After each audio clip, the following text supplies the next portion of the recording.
Madam, मैंने सुबह crime scene पर आपको नहीं बताया, पर सीसीटीवी फुटेज में कुछ प्रॉब्लम है। तो अभी बता रहे हो? Continue play.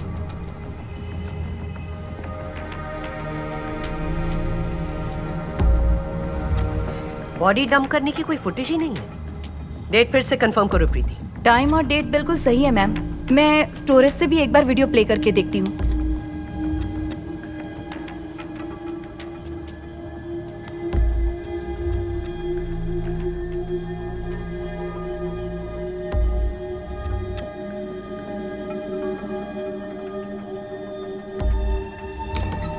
ये सब क्या है? किसी ने सीसीटीवी पर जादू टोना किया क्या? ये सब क्या हो रहा है?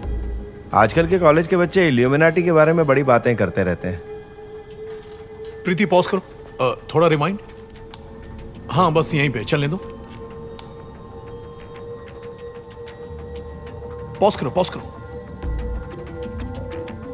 रावण। इसमें क्या दिखाई दिया? कुछ दिन पहले नवरात्रि थी और उसी दौरान रावण के स्टैचू को लाया जाता है। रावण के कई स्टैचूज आपको इस त्योहार में पंडालों में दिखेंगे, जिन्हें दशहरे पर जलाते हैं। हाईवे पर ट्रैफिक ना हो इसलिए उन्हें अंदर के रास्ते से लाया जाता है। तो इसमें क्या? मैडम, ये त्योहार 10 दिन पहले शुरू हुआ था और आज ही खत्म हुआ है। ये स्टैचू जरूर वहीं ले जा रहे होंगे। इसका मतलब ये हुआ कि ये फुटेज 3 दिन पुरानी है। ये बात तो बिल्कुल पक्की है मैडम। शायद कार्यक्रम खत्म होने के बाद वो ले जा रहा होगा। नहीं, क्योंकि त्योहार के आखिरी दिन रावण को जला दिया जाता है, इसलिए स्टैचू को इस शहर में 3 दिन पहले पहुंचा दिया जाता है। What you mean, Anwar? We have been hacked. किसी ने सीसीटीवी फुटेज बदल दी है। किसी हैकर एक्सपर्ट को बुलाओ। और प्रीति, पता करो अनवर जो बोल रहा है वो सही है कि नहीं। Yes ma'am. मैडम, ये मर्डर भी पिछले मर्डर की तरह ही किया गया है। आंखें और दिल दोनों निकाल लिए गए। मौत की वजह भी वही है। खूनी ने कोई सबूत नहीं छोड़ा है, फिंगरप्रिंट्स भी नहीं। बॉडी पर जो परफ्यूम मिला है वो भी सेम है। और ये मूर्ति अच्छी तरह साफ की हुई है, एक भी फिंगरप्रिंट नहीं है। स्ट्रेंज। ना तो शिल्पकार का नाम है और ना ही कोई ब्रांड का नाम है। हो सकता है किसी ने ये मूर्ति ऑर्डर देकर बनवाई है। स्ट्रेंज तो है, पर किसी और वजह से। इसकी आंखें बहुत बारीकी से बनाई गई हैं। आमतौर पर इंसाफ की देवी की आंखें काले कपड़े से ढकी होती हैं, लेकिन ये तो सब कुछ देख रही है। ऐसी मूर्तियों के चेहरे ग्रीक कलाकृतियों के हिसाब से बनते हैं, लेकिन इसका चेहरा हिंदुस्तानी लड़की जैसा बना है। अगर कातिल ने यह मूर्ति लाश के साथ जानबूझकर छोड़ी है, मतलब वो हमें कुछ बताना चाहता है, या तो पूरी पुलिस फोर्स को या फिर डिपार्टमेंट में से किसी एक को। और ये भी पॉसिबल है कि शायद हमारा ध्यान भटकाने के लिए कर रहा हूं। Then why this time? पिछली बार तो कोई मूर्ति नहीं रखी थी। हो सकता है इस बार कातिल कोई और ही हो।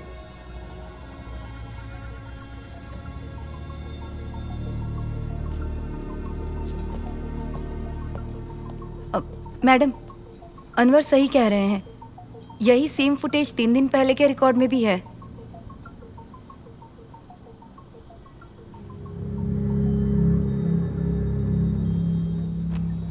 प्रीति, हाँ फोटो नंबर 5 बड़े स्क्रीन पर दिखाना जरा। ऊपर लेफ्ट कॉर्नर पर देखो, उस पत्थर के पास।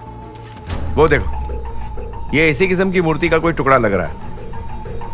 ओह गॉड, ये मूर्ति वही थी, वही थी। अरुण, प्रदीप, अभी जाओ। सर,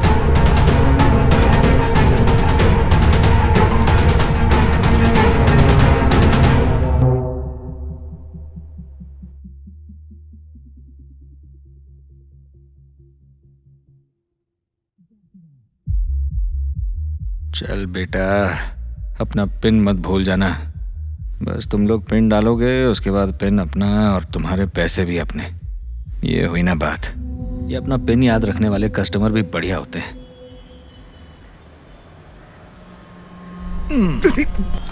अरे डरा ही दिया तुमने तो लग गए काम धंधे पर? कुछ नहीं, गाने सुन रहा था।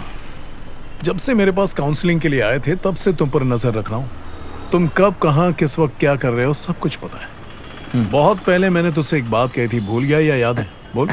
मेरी हैकिंग स्किल्स अच्छी हैं, मुझे उन्हें लोगों की भलाई के लिए इस्तेमाल करना चाहिए। तो तूने भलाई की?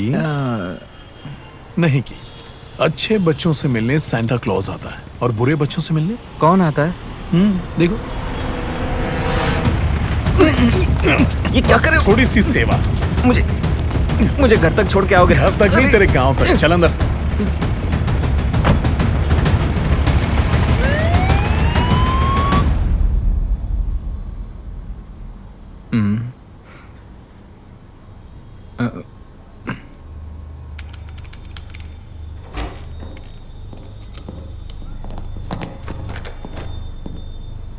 एंड्रू, मुझे जो बताया वो सब कुछ मैडम को बताओ। मैम, ये आदमी एक बहुत ही शातिर टेकी है। सीसीटीवी की फुटेज को हैक करने के लिए आपको सीसीटीवी का मॉडल नंबर और उसका यूज़र नेम पासवर्ड चाहिए होता है। अब यूज़र नेम पासवर्ड तो एंग्री आईपी जैसी किसी भी ऐप से मेरे जैसा कोई भी निकाल सकता है, लेकिन वीडियो फुटेज को डिलीट या रिप्लेस करने वाला ये वाकई बहुत बड़ा जीनियस है। पहले तो वीडियो रिकॉर्डिंग के सॉफ्टवेयर में कोई कमी ढूंढकर उसके हिसाब से कोड लिखकर नया सॉफ्टवेयर बनाकर उसे हैक किया है। और ये काम तो डार्क वेब पे बैठे लोग ही कर सकते हैं। इतना कर लिया है तो उसके पास आपके फ़ोन नंबर भी होंगे, उसे आपका डेली रूटीन पता होगा, उसके पास आपकी पूरी कुंडली होगी। मतलब यूँ समझ लीजिए वो हमेशा आपसे एक कदम आगे ही रहेगा। काश वो इस वक्त आपकी शक्ल देख पाता। अनवर, एंड्रू के घर पर फोन करके बता दो कि अब ये यहीं रहेगा। हाँ? जब तक केस सॉल्व नहीं हो जाता। Okay ma'am. तुम्हारा काम है पुलिस के इंटरनल वेबसाइट्स और पर्सनल डिवाइसेस को सिक्योर रखना और किसी भी गड़बड़ का पता लगाना। Got it? Anil, yes madam. इंसाफ की देवी की जो मूर्ति है उसकी तस्वीरें मीडिया में रिलीज करवा दो। जी। अगर हमें उसके शिल्पकार या उसके डीलर के बारे में कुछ भी पता चलेगा तो हमारी काफी मदद होगी। Yes ma'am. ऑलराइट।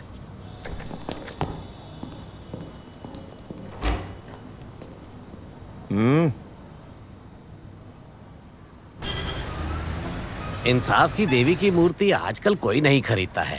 हमने कई सालों पहले 3 मूर्तियां खरीदकर दुकान में रखी थी और इतने सालों में सिर्फ 2 ही मूर्तियां बिकी हैं। एक नई कोर्ट वाले ले गए और दूसरी जो है एक वकील अपने घर पर ले गया और तीसरी जो है यहाँ पड़ी हुई धूल खा रही है। वो इंसाफ की देवी है, उसकी आंखें हमेशा ढकी हुई रहती है, इसलिए उसकी आंखों की बारीकी कोई चेक नहीं करता। पर ये जो मूर्ति आप लाए हो इसमें आंखों की नक्काशी अच्छे से की गई है। ये किसी ने बनवाई होगी, देखकर तो यही लगता है। दुकानों के चक्कर लगाने से कोई फायदा नहीं होगा। शहर में 2-4 कलाकार ही तांबे और पीतल की मूर्तियां बनाते हैं, उनसे ही कुछ जानकारी मिलेगी।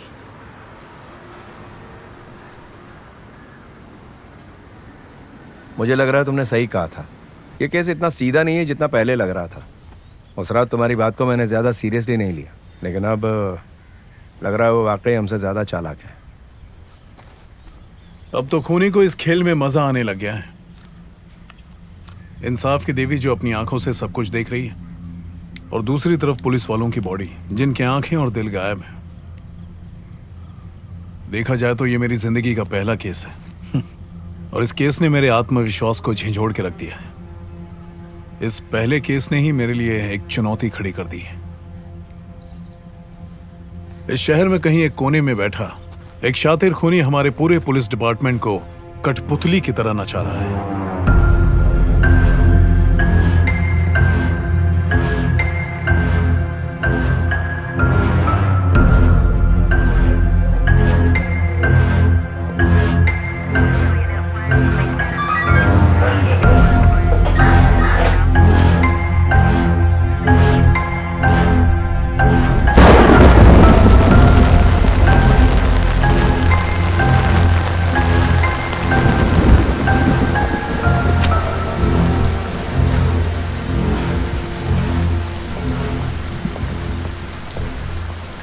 सर। हाँ बोलिए। मैंने सोशल मीडिया पर इंसाफ की देवी की मूर्ति के बारे में पढ़ा, उसी के बारे में मैं कुछ बताने आई हूँ। इंसाफ की देवी? ये कौन सी देवी है? सर कोई सीनियर है जिनसे मैं बात कर सकती हूँ? बैठिए।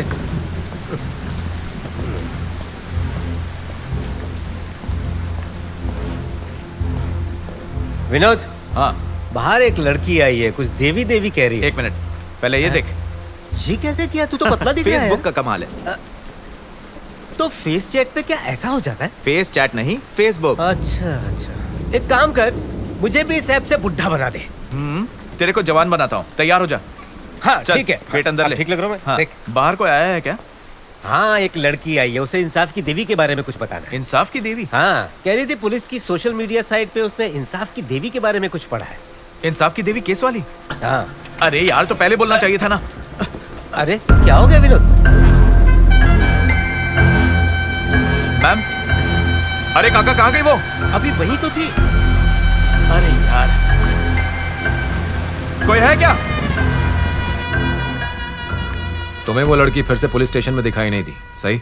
हाँ सर।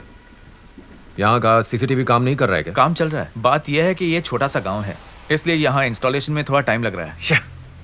किस किस्म के पुलिस वाले हो तुम लोग? कोई पुलिस स्टेशन में कंप्लेन लिखवाने आया है तो सबसे पहले उसका नाम और पता तो लिख लेते, बेवकूफ। आप संस्कृति सो गई? हाँ, वो नीचे सोफे पर सो गई है। पर तुम क्यों जगे हुए हो? किस बात का टेंशन सता रहा है? बस केस की उलझन में हूं, क्योंकि इस वक्त भी कोई पुलिस वाले को टॉर्चर करके उसे मारने का प्लान बना रहा है। जब तक हम उसे पकड़ नहीं लेते ये सिलसिला यूं ही चलता रहेगा। उस मूर्ति से भी कोई क्लू नहीं मिल रहा। Da Vinci code. क्या? हाँ, दा विंची की लास्ट सपर पेंटिंग नहीं देखी? एक्सपर्ट्स आज भी उस पेंटिंग में क्लूज ढूंढने की कोशिश कर रहे हैं। मुझे तो लगता है उस पेंटिंग में ऐसे कुछ राज हैं जिससे वो पेंटिंग आज भी इंटरेस्टिंग लग रही है। हाँ पता है, कहना क्या चाहती हो? सोचो, अगर ये मूर्ति उस कातिल ने ना बनाई हो सकता है उसने किसी शिल्पकार से बनवाई हो। आई थिंक इस मूर्ति में शिल्पकार ने अपना नाम कहीं ना कहीं तो लिखा होगा। इतनी सुंदर कलाकृति पर उसे गर्व तो होगा ही। इसी मूर्ति में छुपा होगा दा विंची कोड। अगर ये मैंने बनाई होती तो मैं तो जरूर लिखती। कुछ भी नहीं है। चेक करने में मूर्ति का कोई कोना नहीं छोड़ा, कुछ नहीं मिला, सब बेकार है। तो फिर वाकई अजीब है। Good morning everyone. एक बहुत ही इंपॉर्टेंट और कॉन्फिडेंशियल मैटर मुझे आपके साथ डिस्कस करना था, इसीलिए कोच्चि के हर पुलिस स्टेशन के इंचार्ज को यहाँ पर बुलाया गया है। सबसे पहले आप सब अपने फोन स्विच ऑफ करिए। अब मैं जो कुछ भी कहूंगी उसके बारे में ना तो आप फोन पे ना ईमेल पर जिक्र करेंगे। जो भी कम्युनिकेशन होगी वो डायरेक्ट होगी। वजह है हम पर हो रहा साइबर अटैक। 2 खून हुए हैं, वो भी शहर की 2 ऐसी जगहों पर जो एक दूसरे से जुड़ी हुई नहीं है, और साथ ही लाशें भी 2 ऐसी जगहों पर पाई गई हैं जिनका एक दूसरे से कोई कनेक्शन नहीं था। इसीलिए ये सोचना कि कातिल सिर्फ आसपास के एरियाज में अटैक करेगा, यह हमारी सबसे बड़ी भूल होगी। इस वक्त हम यही अनुमान लगा सकते हैं कि शहर में कहीं पर भी मर्डर हो सकता है। इसीलिए मैंने और मेरी टीम ने एक प्लान बनाया है। आज रात को इस शहर के जितने भी पुलिस स्टेशन हैं उनके सभी ऑफिसर्स शहर के अलग अलग कोनों में फैल जाएंगे। मिशन पर जाते समय 2 की टीम बनाकर पेट्रोलिंग के लिए निकलना है। आप सबको खास ध्यान देना है वीरान जगहों और सुनसान सड़कों पर। पूरे वक्त ईयरफोन्स के जरिए अपने पार्टनर के साथ कम्युनिकेशन बनाए रखें। कोई भी अपने पार्टनर से 100 मीटर से ज्यादा दूर नहीं रहेगा। और अरुण मैम, अगर कोई पुलिस ऑफिसर शहर से बाहर हैं या छुट्टियां मनाने गए हैं तो उन्हें तुरंत वापस बुलाओ। हमें ज्यादा लोगों की जरूरत है। Okay ma'am. और जैसा मैंने पहले भी कहा, इस प्लान को सीक्रेट रखना बहुत जरूरी है। हमारे 2 साथियों का खून हुआ है, इसलिए तुम सबको अलर्ट रहना बहुत जरूरी है। चाहो तो अपने साथ सर्विस रिवॉल्वर ले जाओ, जो हथियार चाहिए ले जाओ। हमारे काम में जान का खतरा तो हमेशा ही रहता है, लेकिन आज रात खतरा थोड़ा ज्यादा है। Good luck guys.